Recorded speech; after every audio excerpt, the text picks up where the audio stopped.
खुलुमबाय रायजोफोर दिनै फुंबिलिनि खौरांफोरा जाबाय गिबि खौराङाव दङ गोबां बर' फरायसाफोरा खैफोदाव नाथाय मानो थारैनो बड'लेण्ड इउनिभारसिटिनि बर' फरायसाफोरखौ हमनानै साजा होमारगोन नामा मख'जाथावदि थांनाय 29 नभेम्बर 2025 इं मायथाइखालि मोन 6 हारिनो एसटि होनो नागिरनायनि हेंथायै बिटिसि सेक्रेटारियेटआव गोबां फरायसाफोरा बुफाय बुसि खालामनाय जाथायनि सायाव नायबिजिरनो थाखाय गुवाहाटी हाइकर्टनि बारग' बिजिरगिरि जास्टिस एच.एन. शर्मानि दैदेननायाव वान मेन कमिसनखौ दानानै होदोंमोन।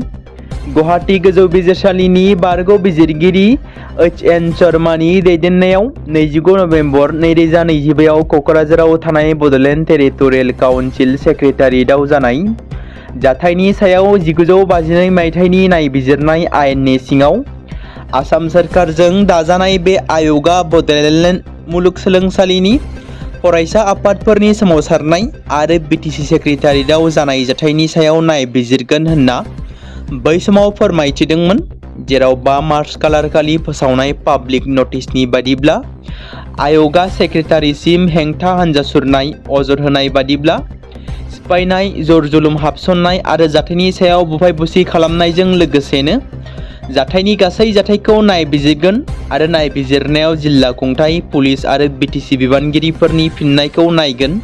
थासारिखौ सामलायनायाव माबाफोर गोरोन्थि जादों नामा बेखौ सिनायथिगोन आरो रायजोआरि धोन सम्पतिनि खहा जानाय आरो मावख'आरि खामानियाव बेसेबां जेंना सोमजिदोंमोन बेखौ बिजिरगोन होनना खोथा होखानाय लेखायैनो दायो मोन 6 हारिनो एसटि होनो आसाम केबिनेटआ थांखि लानाय बिथांखिखौ होबथानो थांनाय फरायसाफोरा खैफोदाव।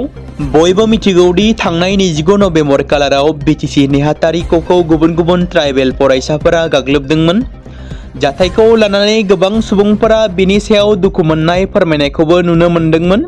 बै सानखालिनो क'क्राझार जिल्ला बेंगिरिया ट्राइबेल फरायसाफोरनो रादाय होदोंमोन रावबो फरायसाफोरखौ केस होनाय जानाय नङा होनना, नाथाय बिनि सोलाय आथिखालनि खुंथाय गोहोआव थानाय सोरखारा बिनि सायाव नायबिजिरनायखौ नुनो मोनदों। बड'लेण्ड मुलुगसोलोंसालिनिनो सासे फरायसानि फेसबुक पस्टनि गेजेरजों बिटिसि नेहाथारिखौ गाग्लोबनायनि दायाव सा 22 ट्राइबेल फरायसाफोरखौ फैगौ 17 जुन 2026 आव हाजिर जानो बिथोन होबाय होनना क'क्राझार सेसन कर्टनिफ्राय फोसावबाय होननानै फरायसानि पस्टआव लिरनायखौ नुनो मोनदों। टेट एपइन्टमेन्टआ थाबैनो होनाय जागोन बाथ्राखौ बुंदों रिन्जय बर'आ। टेट उथ्रिसारनाय बिजाथिफोरा जोबोद हांखुर जानानै दङ बिटिसि सोरखारा माब्ला टेटनि एपइन्टमेन्टखौ होगोन होनना। बे समावनो आरोबाव खुगा बेखेवदों लाइमोन बिपिएफनि दैदेनगिरि रिन्जय बर'आ, जेराव बिथाङा थांनाय सानखालि एनइपिनि हाबाफारियाव बाहागो लानानै बेफोर गोनांथार बाथ्राखौ खौरांगिरिनि सिगाङाव बुंथियो। ताजमहलनि समायना नुथाया भारत हादोरनि बायजोनिफ्रायबो बयखौबो गोसो बोहोनो हादों। बे बाराव आमेरिकानि हादोरगिरि डनाल्ड ट्राम्पनि फिसाजो टिफनी ट्राम्पआ गावनि फिसायजों लोगोसे ताजमहलनि समायना महरखौ रंजानो आरो नायनो फैदों। इउएस हादोरगिरिनि फिसाजो टिफनी ट्राम्प आरो बिथांनि फिसाय माइकेल बुलसआ सुनिबारखालि एबा मैया आग्रानि ताजमहलाव दावबायहैयो आरो 17थि जौथाइनि गोसोखां खाम्फानि धोनि जारिमिन आरो समायना महरखौ बाख्नायदोंमोन। भारत हादोराव आबुङै गावारि दावबायनायाव जराया हादोरनि मुंदांखा जायगाफोरखौ नायनो थाखाय गोजोनथाव सम हगारदोंमोन। टिफनी ट्राम्पआ ताजमहलाव दावबायदोंमोन। फिसायजों ताजमहल नायनाय ट्राम्पनि फिसाजो टिफनी ट्राम्पआ ताजमहल दावबायनाय समाव टिफनी आरो माइकेलखौ गोबां फट' लानाय नुनो मोनदोंमोन, जेरै गोबां दावबायारिफ्रा गोसोखां खाम्फाखौ नायनो फैयो आरो सावगारि सेबखांनानै बेनि गोसोखांथिखौ ससियेल मिडिया एकाउन्टआव फोसावो। बेबादिनो टिफनी आरो माइकेलाबो ताजमहलनि रमान्टिक आरो गोसो बोनो हानाय समायना नुथायखौ गावसोरनि ससियेल मिडिया एक्सआव फोसावदों। पर्बतझरा महकुमानि महामाया हाग्रा ओनसोलाव आयेन बेरेखायै बेसेन गोसा बिफांफोरखौ दाननायनि दायाव आरोबाव 3 सुबुंखौ हमबाय।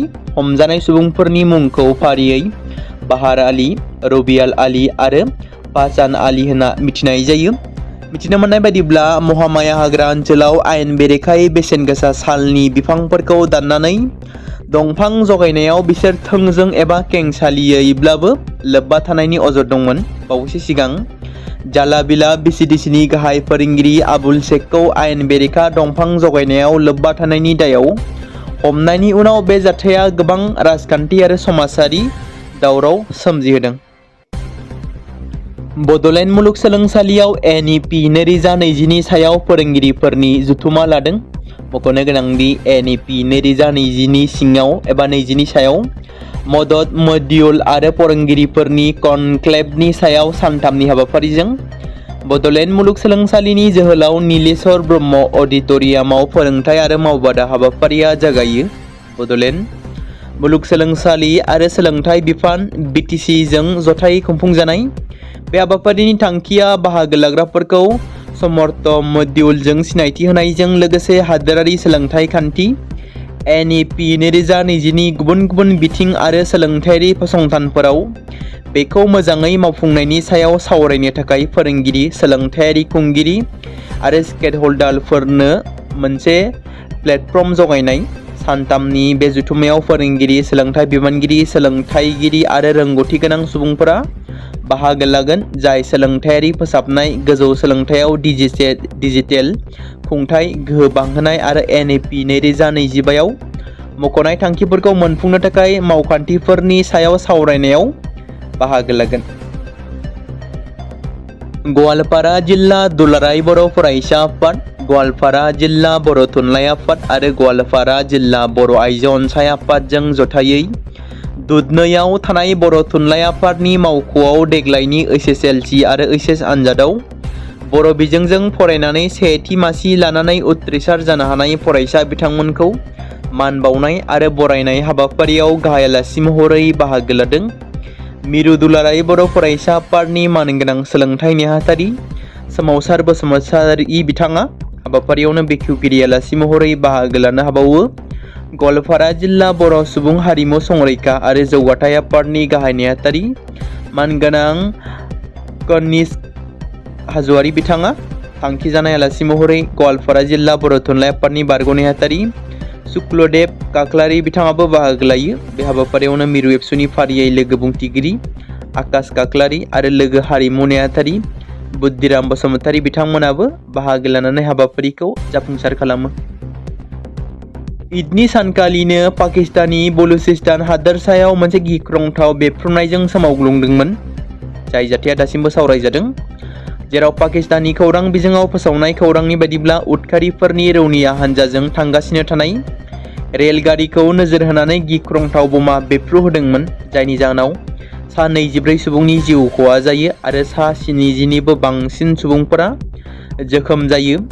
पुलिसा फोरमायनाय बायदिब्ला बे बेफ्रुनायाव गंसे रेलगारिया गोबां खहा जादोंमोन, लोगोसे गं 10निबो बांसिन गारिफोराबो खहा जादों। बे बमा बेफ्रुनाया बलुचिस्तान हादोरसानि क्वेटानि समन पाटे रेलवे स्टेशननि साखाथियाव जादोंमोन, जेराव सा 24 सुबुंनि जिउ खहा जादोंमोन। नाथाय पाकिस्ताननि खौरां बिजोङा थैनायनि अनजिमाया बांनो हागौ एबा बांनो हाबावगौ होनना फोरमायदों। पाकिस्तान सोरखारनि खौरां एजेन्सि APPआ फोरमायनाय बायदिब्ला बमा बेफ्रुनायनि जाहोनाव इन्जिनजों लोगोसे गंथाम कम्पार्टमेन्टफोरा रेल लामानिफ्राय गोग्लैयो। जिअ निउसनि बादिब्ला बमा बेफ्रुनायनि उनाव क्वेटासिम थांनाय जाफर एक्सप्रेसआ क्वेटा रेलवे स्टेशनाव थाबथानानै थायो। हादोरनि रेल मन्थ्रि हनीफ अब्बासीआ बे गाग्लोबनायखौ सोंखारिनानै बुङो दि जों उदखारिनि बेबायदि इनाय खामानिखौ सोंखारियो। उदखारिफ्रा पाकिस्तानाव असान्ति गोसारहोनायनि थांखिजों बे हिंसाखौ खालामदों होनना फोरमायो बिथाङा। खौराङाव ये मुनमुन ब्रह्मनि आखान्थि होनना मिथिजानाय आबुल शेखखौ क'क्राझार पुलिसा खादों।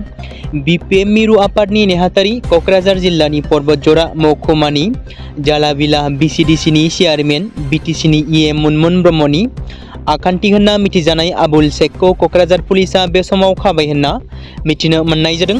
मख'जाथावदि पर्बतजरा महकुमानि महामाया हाग्रा ओनसोलाव बेसेन गोसा साल बिफां दाननाय जाथायजों लोब्बा थानायनि दायाव पुलिसा बृहस्पतिबारनि मोनायाव आबुल शेखखौ खायो। हमजानाय आबुल शेखखौ शुक्रबारनि सानजौफु समाव बग्रिबारिनिफ्राय कक्राझार सदर पुलिस थानासिम लाबोयो। बेनि उनाव आबुल शेखखौ देहायारि आनजाद नायनो थाखाय कक्राझार आर.एन.बी देहा फाहामसालिसिम दैथायहरनाय जादों आरो बेनिफ्राय बेलासिनि 3:30 रिंगासोआव कक्राझार बिजिरसालियाव लांनाय जादोंमोन। मख'नो गोनांदि हाजोनिफ्राय आयेन बेरेखायै गोजा हा दिहुननाय आरो फाननायाव लोब्बा थानाय आयेन बेरेखा फालांगिरिफोरजों लोब्बा थानायनि दायाव आबुल शेखनि सायाव अजद होनाय जादों। जुन दानाव रेशन कार्ड बाहायगिरिया मोननाय नङा दालि, सिनि आरो संख्रि। BPL नखरनि सुबुंफोरनि थाखाय बे समाव गाज्रि खौरां। जुन दानाव रेशन कार्ड बाहायगिरिया मोननाय नङा दालि, सिनि आरो संख्रि। बाहायगिरिया सिगांनि थि खालामनाय बायदि माइरंखौ मोननो हागोन। सिगांनि बाजेटनि बायदिब्ला मे दाननि थाखाय मददआ सरकारनिफ्रायमोन। गोदान बाजेट फैजासिम बाहायगिरिफ्रा सिनि, दालि आरो संख्रि मोननो हानाय नङा। BTCनि बारग' मावफुं सोद्रोमा रेवरेवा नादिया हारिनि बिहामजोआ गावखौ गोसोआरि गाज्रि आखु दिन्थिनायनि अजद होदों। हादोरसा सोरखारा आयेन आफादाव UCCखौ बजबना आइजोफोरनि रैखाथिखौ थि खालामनो नाजागासिनो दं। बे समावनो कक्राझार जिल्लानि गसाइगावनि सासे बारग' मावफुं सोद्रोमानि नखरनि सायाव गावनि बिहामजोखौ इनाय खालामनायनि अजद होनाय जादों, जायनि जाहोनाव सुबुंफोरनि गेजेराव गोख्रों फिनजाथाय जादों। दिनै मोनसे खौरांगिरि मेलनि गेजेरजों थामहिनबा बारग' मावफुं सोद्रोमा रेवरेवा नादिया हारिनि बिहामजो आरो UPPLनि आइजो आफादनि मिरुनि नेहाथारि सिनिता बसुमतारिया अजद होयोदि हाबानि उननिफ्रायनो बिहाव आरो बिखुनजोजों लोगोसे नखरनि सुबुंफ्रा गोबां रोखोमनि इनाय खालामबोगासिनो दं। गुबैयै बिखुनजोनि नखरा बिखौ फिसायजों लोगोसे थानो होआखै। बिसोरो फिसाय आरो बिसिनि गेजेराव गावस्रा होलायनायनि सोलोबो खालामगासिनो दं होननानै फोरमायथिदों। बेजों लोगोसे बियो बायदि बायदि रोखोमनि गोसोआरि गाज्रि आखुनि अजदबो होदों। बेनि सिगांबो गावनि बिखुनजोआ गावनि सायाव देहायारि गाज्रि आखु दिन्थिनायनिबो अजद होदों। बियो गावनि फिसायजों थानो लुबैयो, नाथाय बिखुनजोआ बिखौ हेंथा होगासिनो दं। बिनि थाखायनो बिथाङा दिनै न्याय मोननांगौनि जोहै मोनसे खौरांगिरि मेलनि गेजेरजों गोसोआरि दुखु मोननाय फोरमायो।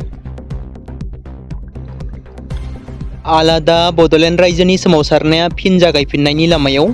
बनसुनि खावलायनायाव आलादा बड'लेण्ड रायजोनि दाबिनि थाखाय फिन सोमावसारफिननायनि आयदायाव बावैसो सान सिगां कक्राझारनि बड'लेण्ड गेस्ट हाउसआव मोनसे मेहेरगोनां जथुम जानानै थाङो। जथुमाव बाहागो लादों सिमुलार स्टेट क'अर्डिनेशन कमिटिनि मिरु गाहाय कनभेनर सन्जय तुलुं, लोगोसे बनसुनि आफादगिरि बनजित मन्जिल बसुमतारी, बड'लेण्ड जनजाति सुरक्षा मन्चनि मावफुं आफादगिरि दावराव देख्रेब नार्जारी आरो बारग' NDPनि दैदेनगिरिफोर, अल BTD गावबुरा एस'सिएशननि आफादगिरि आरो गोबां आफादफोरा बाहागो लादोंमोन, जेराव फिन आरोबाव बड'लेण्ड सोमावसारनायनि आयदा जानानै फैदों।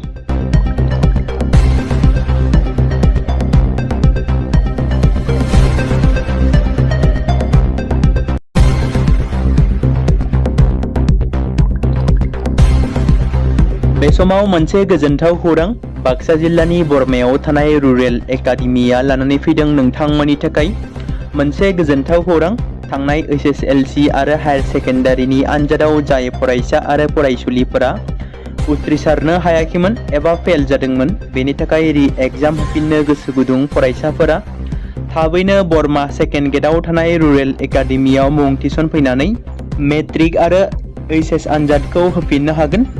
बेनि अनगायैबो जाय फरायसाफोरा थांनाय मेट्रिक आरो HS आनजादाव नांगौ बादि जौखोन्दो एबा मार्क्स लानानै उथ्रिसारनो हायाखैमोन, बिथांमोनाबो बे रुरेल एकाडेमियाव एडमिशन खालामफैनानै मार्क्स इमप्रुभमेन्ट खालामनो हागोन।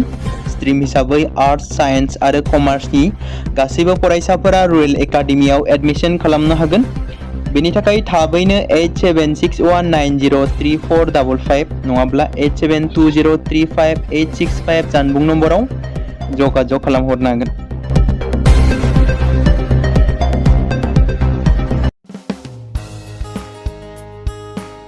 बे समाव मोनसे गोनां फोसावथाय बर' सावथुन नायनानै मोजां मोनग्रा गासै बर' रायजो राजाफोरनि गेजेराव लानानै फैदों मोनसे बर'नि OTT प्लेटफर्म गोनां, जाय प्लेटफर्मनि गेजेरजों नोंथांमोना बर'नि गोदान गोजाम सावथुनफोरखौ नुनो मोनगोन। थांनाय माखासे बोसोर सिगां बर'नि गेजेराव लानानै फैनाय निउबो एप बायदिनो फिन आरोबाव लानानै फैदों बर' रायजो राजाफोरनि थाखाय। बे बाथ्राखौ मख'नाया गोनांदि 2025 मायथाइनि जानुवारि दानाव ओंखारनाय आंगो स्ट्रिम मुंनि मोनसे OTT प्लेटफर्म गोनां निउबो एपनि गेजेरजों नोंथांमोना गोबांथार बर'नि सावथुनफोर जेरै ट्रेजेडि, रमान्टिक, एक्सन आरो कमेडिजों बुंफबनाय सावथुनफोरखौ नुनो मोनगोन। जेरै सनानि नखर, थांखि गैयै समाज, अनसुला आफा, हिर', बिमा बायदि बाजै, अर, थैसाम, वान्टेड, संदान आरो रं नाम्बार बायदि सावथुनफोरा मख'जाथाव। बेफोर सावथुनफोरखौ नायनो थाखाय नोंथांमोना गिबियावनो आंगो स्ट्रिम एपखौ गाव गावनि मबाइलाव थानाय प्ले स्ट'रनिफ्राय डाउनल'ड खालामनानै लोगोसे इनस्टल खालामनानै गावनि मबाइल नाम्बारजों लगइन खालामनानै लाग्रोनांगोन। बेनि उनाव नोंथांमोना गोबांथार नुनो मोनै सावथुनफोरखौ गुगोल पे, फन पे आरो पेटिएमजों रं नाम्बार सावथुनखौ नायनो थाखाय 60 रां आरो संदान सावथुनखौ नायनो थाखाय 80 रां, वान्टेड सावथुनखौ नायनो थाखाय 60 रां, थैसाम सावथुनखौ नायनो थाखाय 60 रां बेबायदिनो गोबांथार नुनो मोनै सावथुनफोरखौ नायनो थाखाय सुबिदा खालामनानै होदों आंगो स्ट्रिम प्लेटफर्मा। फिन नोंथांमोननि गेजेराव फोरमायबावनो लादों बर' सावथुन नायनानै मोजां मोनग्रा गासै बर' रायजो राजाफोरनि गेजेराव लानानै फैदों मोनसे बर'नि OTT प्लेटफर्म गोनां जाय प्लेटफर्मनि गेजेरजों नोंथांमोना बर'नि नुनो मोनै सावथुनफोर जेराव गोदान गोजाम सावथुनफोरखौ नुनो मोनगोन। बे बाथ्राखौ मख'नाया गोनांदि 2025 मायथाइनि जानुवारि दानाव दिहुनजानाय आंगो स्ट्रिम मुंनि मोनसे OTT प्लेटफर्म गोनां एपनि गेजेरजों नोंथांमोना गोबांथार बर'नि ट्रेजेडि, रमान्टिक, एक्शन आरो कमेडिजों बुंफबनाय सावथुनफोरखौ नुनो मोनगोन। जेरै रं नाम्बार, संदान, वान्टेड, थैसाम, अर, बिमा बायदि बाजै, हिर', अनसुला आफा, थांखि गैयै समाज, सनानि नखर बायदि बायदि सावथुनफ्रा मख'जाथाव। बेफोर सावथुनफोरखौ नायनो थाखाय नोंथांमोना गिबियावनो आंगो स्ट्रिम एपखौ गाव गावनि मबाइलाव थाखानाय प्ले स्ट'रनिफ्राय इनस्टल खालामनानै गावनि मबाइल नाम्बारजों लगइन खालामखांनायनि उनाव नोंथांमोना गोबांथार नुनो मोनै सावथुनफोरखौ गुगोल पे, फन पे आरो पेटिएमजों रं नाम्बार सावथुनखौ नायनो थाखाय 60 रां, संदान सावथुनखौ नायनो थाखाय 80 रां, वान्टेड सावथुनखौ नायनो थाखाय 60 रां, थैसाम सावथुनखौ नायनो थाखाय 60 रां बेफोरबायदिनो अर सावथुनखौ नायनो थाखाय 60 रां पे खालामनांगोन। बेबायदिनो गोबांथार नुनो मोनै बर' सावथुनफोरखौ नायनो थाखाय सुबिदा खालामनानै होदों आंगो स्ट्रिम प्लेटफर्मा। बे समाव मोनसे गोजोनथाव खौरां BTC हालामनि रायजो राजाफोरनि थाखाय मोनसे गोनां फोसावथाय। क'क्राझार जिल्लानि सिङाव थानाय बड'लेण्ड एकाडेमि सिनियर सेकेन्डारि स्कुला लानानै फैदों गोजोनथाव खौरां। बड'लेण्ड एकाडेमि सिनियर सेकेन्डारि स्कुला 2026 आरो 2027 सोलोंथाइ बोसोरनि थाखाय लानानै फैदों नार्सारिनिफ्राय लानानै थाखो 9 सिम फरायसा आरो फरायसुलिफोरनि गुन गोनां सोलोंथाइनि थाखाय खम बेसेनावनो गोदानै मुं थिसननायनि खाबुखौ होगासिनो दं। मख'जाथावदि क'क्राझार जिल्लानि हल्टुगाव आउटपस्टआव थानाय क'क्राझार तिनिआलिनि बड'लेण्ड एकाडेमि सिनियर सेकेन्डारि स्कुला गुन गोनां सोलोंथाइ होनायजों लोगोसे थाखो 9 नि थाखाय इलेक्टिभ साबजेक्ट महरै मेथामेटिक्स, जिअ'ग्राफि, हिन्दी, हिस्टरि बायदि आयदाखौ लानो हागोन। मोजां सोलोंथाइ लानायनि अनगायैबो बड'लेण्ड एकाडेमि सिनियर सेकेन्डारि स्कुलाव उफ्रा सोलोंथाइ हिसाबै environment field study, English speaking course बायदिखौ लाफानानै सोलोंथाइ लानो हागोन। बेनि अनगायैबो गोजान लामा हान्थिनानै फरायग्रा फरायसा फरायसुलिफोरनि थाखाय आलादा आलादायै मोजां हस्टेलाव थानानै फरायनो हानायनि खाबुफोर होनाय जादों। बेनि थाखाय नोंथांमोना आबुङै मिथिबावनो थाखाय एबा थोंजोङै फोनांजाब खालामहर 9101 488 399 जानबुं नम्बराव। बे समाव मोनसे गोनां फोसावथाय बर' सावथुन नायनानै मोजां मोनग्रा गासै बर' रायजो राजाफोरनि गेजेराव लानानै फैदों मोनसे बर'नि OTT प्लेटफर्म गोनां जाय प्लेटफर्मनि गेजेरजों नोंथांमोना बर'नि गोदान गोजाम सावथुनफोरखौ नुनो मोनगोन। थांनाय माखासे बोसोर सिगां बर'नि गेजेराव लानानै फैनाय निउबो एप बायदिनो फिन आरोबाव लानानै फैदों बर' रायजो राजाफोरनि थाखाय। बे बाथ्राखौ मख'नाया गोनांदि 2025 मायथाइनि जानुवारि दानाव ओंखारनाय आंगो स्ट्रिम मुंनि मोनसे OTT प्लेटफर्म गोनां निउबो एपनि गेजेरजों नोंथांमोना गोबांथार बर'नि सावथुनफोर जेरै ट्रेजेडि, रमान्टिक, एक्शन आरो कमेडिजों बुंफबनाय सावथुनफोरखौ नुनो मोनगोन। जेरै सनानि नखर, थांखि गैयै समाज, अनसुला आफा, हिर', बिमा बायदि बाजै, अर, थैसाम, वान्टेड, संदान आरो रं नाम्बार बायदि सावथुनफोरा मख'जाथाव। बेफोर सावथुनफोरखौ नायनो थाखाय नोंथांमोना गिबियावनो आंगो स्ट्रिम एपखौ गाव गावनि मबाइलाव थानाय प्ले स्ट'रनिफ्राय डाउनल'ड खालामनानै लोगोसे इनस्टल खालामनानै गावनि मबाइल नाम्बारजों लगइन खालामनानै लाग्रोनांगोन। बेनि उनाव नोंथांमोना गोबांथार नुनो मोनै सावथुनफोरखौ गुगोल पे, फन पे आरो पेटिएमजों रं नाम्बार सावथुनखौ नायनो थाखाय 60 रां आरो संदान सावथुनखौ नायनो थाखाय 80 रां, वान्टेड सावथुनखौ नायनो थाखाय 60 रां, थैसाम सावथुनखौ नायनो थाखाय 60 रां बेबायदिनो गोबांथार नुनो मोनै सावथुनफोरखौ नायनो थाखाय सुबिदा खालामनानै होदों आंगो स्ट्रिम प्लेटफर्मा। फिन नोंथांमोननि गेजेराव फोरमायबावनो लादों बर' सावथुन नायनानै मोजां मोनग्रा गासै बर' रायजो राजाफोरनि गेजेराव लानानै फैदों मोनसे बर'नि OTT प्लेटफर्म गोनां जाय प्लेटफर्मनि गेजेरजों नोंथांमोना बर'नि नुनो मोनै सावथुनफोर जेराव गोदान गोजाम सावथुनफोरखौ नुनो मोनगोन। बे बाथ्राखौ मख'नाया गोनांदि 2025 मायथाइनि जानुवारि दानाव दिहुनजानाय आंगो स्ट्रीम मुंनि मोनसे OTT प्लेटफर्म गोनां एपनि गेजेरजों नोंथांमोना गोबांथार बर'नि ट्रेजेडी, रोमान्टिक, एक्शन आरो कमेडीजों बुंफबनाय सावथुनफोरखौ नुनो मोनगोन। जेरै रं नाम्बार, संदान, वान्टेड, थैसाम, अर, बिमा बायदि बाजै, हिर', अनसुला आफा, थांखि गैयि समाज, सनानि नखर बायदि बायदि सावथुनफ्रा मख'जाथाव। बेफोर सावथुनफोरखौ नायनो थाखाय नोंथांमोना गिबियावनो आंगो स्ट्रीम एपखौ गावनि मबाइलाव थाखानाय प्ले स्ट'रनिफ्राय इनस्टल खालामनानै गावनि मबाइल नाम्बारजों लगइन खालामखांनायनि उनाव नोंथांमोना गोबांथार नुनो मोननाय सावथुनफोरखौ गुगोल पे, फन पे आरो पेटिएमजों रं नाम्बार सावथुनखौ नायनो थाखाय 60 रां, संदान सावथुनखौ नायनो थाखाय 80 रां, वान्टेड सावथुनखौ नायनो थाखाय 60 रां, थैसाम सावथुनखौ नायनो थाखाय 60 रां, बेफोरबायदिनो अर सावथुनखौ नायनो थाखाय 60 रां पे खालामनांगोन। बेबायदिनो गोबांथार नुनो मोननाय बर' सावथुनफोरखौ नायनो थाखाय सुबिदा खालामनानै होदों आंगो स्ट्रीम प्लेटफर्मा।